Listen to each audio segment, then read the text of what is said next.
యుద్ధానికి పాక్షిక విరామం రష్యా అధ్యక్షుడు పుతిన్ సుముఖత వ్యక్తం చేసినట్టుగా ఒక వార్త సార్. అంటే పాక్షికంగా విరామమా లేకపోతే ఎండ్ కార్డ్ పడే అవకాశం ఉంటుందా? ట్రంప్ ఈ అవకాశాలు ఉంటాయా అనేది ఊహాగానాలు యుద్ధం విషయంలో చేస్తే ఎట్లా? అందువల్ల ఇప్పుడున్న సిచ్యువేషన్ మనం అసెస్ చేయగలం తర్వాత తప్ప ఫ్యూచర్ గురించి మనం ఎప్పుడూ స్పెక్యులేట్ చేయకూడదు. అందులో వార్ గురించి అసలే స్పెక్యులేట్ చేయకూడదు. ఎందుకంటే అనేక ఇఫ్స్ అండ్ బట్స్ ఉంటాయి. చివరి నిమిషాల్లో ఏం జరుగుతుంది? ఇప్పటి వరకు కుదిరింది ఏంటి అంటే అమెరికా ఒక ప్రతిపాదన చేసింది. 30 రోజుల కాల్పుల విరమణ జరిపి ఆ కాల్పుల విరమణ సమయంలో సమస్యకు ఒక శాశ్వత పరిష్కారం కనుగొనే దిశగా చర్చలు జరగాలి అని. సో ఈ ప్రతిపాదనకు ఉక్రెయిన్ అంగీకరించింది. ఇప్పుడు రష్యా కూడా ఒక రకంగా అంగీకరించింది అని అంటున్నారు. ఇప్పుడు ట్రంప్ పుటిన్ మాట్లాడుకున్న తర్వాత వైట్ హౌస్ ఇచ్చిన స్టేట్మెంట్ అయితే అమెరికా ప్రతిపాదనను రష్యా అంగీకరించింది అని.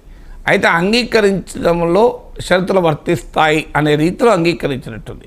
అంటే మొత్తం అన్ని రకాల కాల్పులు ఆగిపోవాలి అన్ని చోట్ల అని అమెరికా ప్రతిపాదిస్తే 30 రోజుల పాటు పాక్షికమైన కాల్పుల విరమణ పార్షియల్ సీజ్ ఫైర్కు రష్యా అంగీకరించినట్టుంది.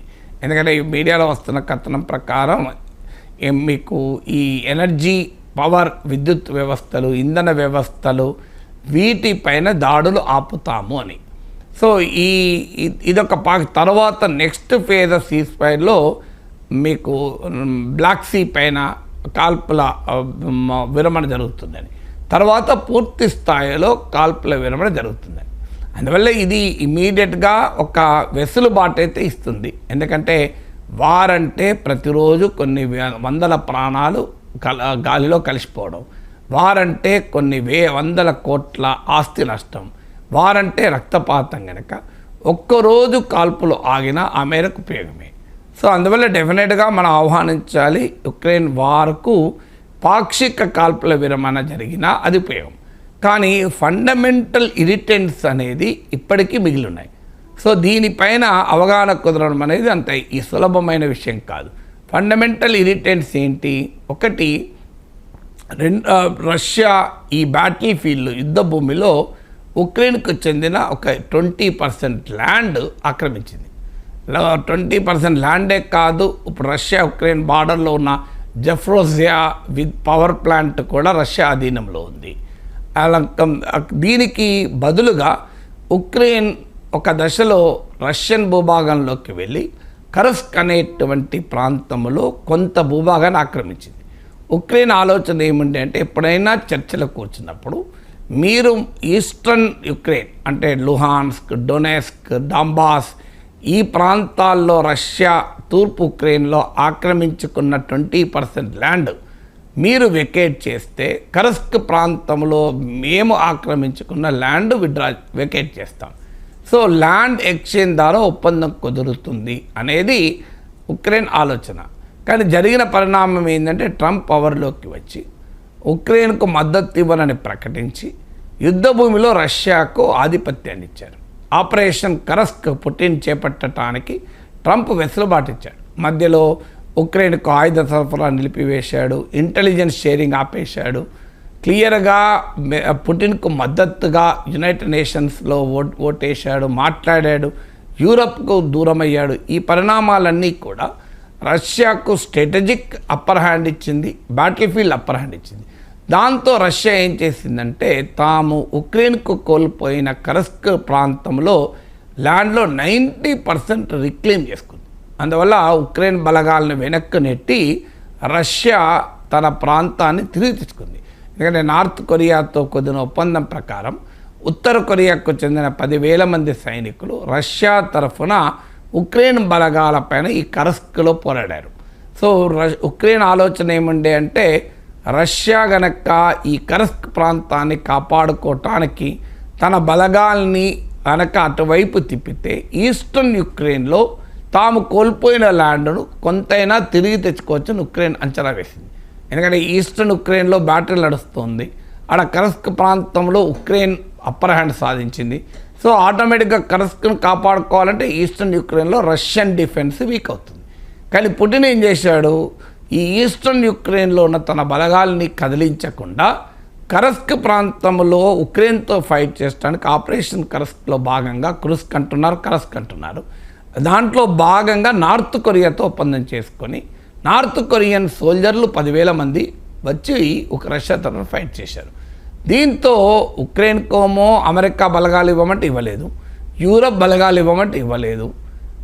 కానీ రష్యా ఈస్టర్న్ యుక్రెయిన్లో తన రెయిన్ఫోర్స్మెంట్లను తన మిలిటరీ బలగాలను తగ్గించాల్సిన అవసరం లేకుండానే ఆపరేషన్ కరస్క్ పూర్తి చేసింది. దాంతో ఇప్పుడు ఉక్రెయిన్కు బార్గెనింగ్ చెప్పలేదు. అంటే ఇప్పుడు ఉక్రెయిన్ ఈ శాంతి ఒప్పందాన్ని హ్యూమిలియేటింగ్గా ఒప్పుకోవాల్సింది, అవమానకరంగా. అంటే తన 20% భూభాగాన్ని కోల్పోయి, పైగా ట్రంప్ క్లియర్గా అమెరికా ఏమంటుంది మర్చిపోండి అంటున్నది. 2014 కన్నా ముందున్న ఉక్రెయిన్ బార్డర్ సాధ్యం కాదు అని పుటిన్కి అనుకూలంగా అమెరికా మాట్లాడుతుంది. సో అందువల్ల బ్యాటిల్ ఫీల్డ్ అప్పర్ హ్యాండ్ ఉంది పుటిన్కు.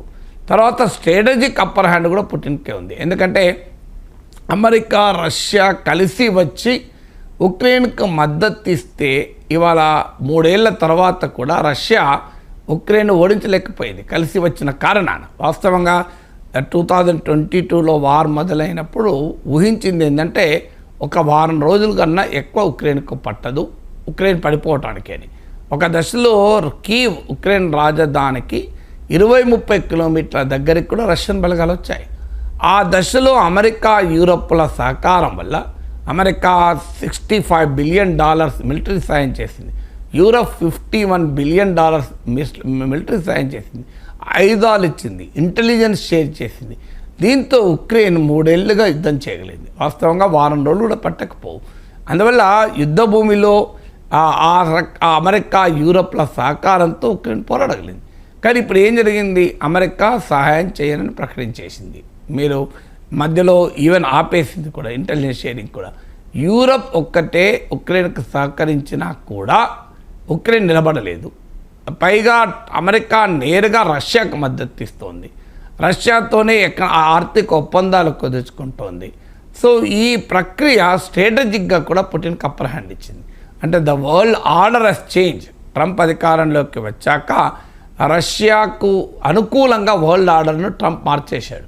సో ట్రంప్ రష్యాకు అనుకూలంగా మారిపోయాడు. ట్రంప్కి ఎందుకు మారుతున్నాడు అంటే ట్రంప్ కారణాలు ట్రంప్కు ఉన్నాయి. ఎందుకంటే అమెరికా ఎకనామిక్ ఇంట్రెస్ట్లు ఉన్నాయి. ఎందుకంటే ఎలాగూ ఉక్రెయిన్ నిలబడదు, బలవంతులతో స్నేహం చేస్తే తనకు ఆర్థికంగా ఉపయోగపడుతుంది.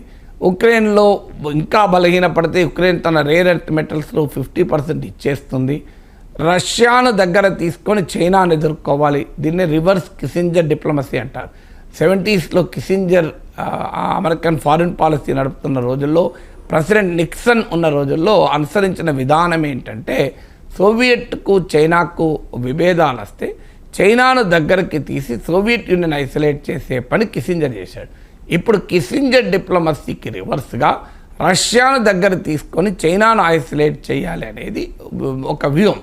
సో కారణాలు ఏదైనా బ్యాటిల్ ఫీల్డ్లో పుటిన్కి అడ్వాంటేజ్ ఉంది, స్ట్రాటజిక్ రంగంలో కూడా పుటిన్కి అప్పర్ హ్యాండ్ ఉంది. అందువల్ల ఉక్రెయిన్ పరిస్థితి ఏంటంటే ఒక అవమానకరమైనటువంటి ఒప్పందానికి రష్యా ఉక్రెయిన్ అమెరికాలో కుదుర్చుకొని ఉక్రెయిన్ పైన నెడితే ఉక్రెయిన్ యూరప్ ఇంకేమీ చేయలేని దుస్థితిలో ఉంది. అందువల్ల it is an unequal negotiations. ఒక అన్ఈక్వల్ బార్గెన్లో బహుశా శాంతి ఒప్పందం కుదిరితే కుదరవచ్చు. ఎందుకంటే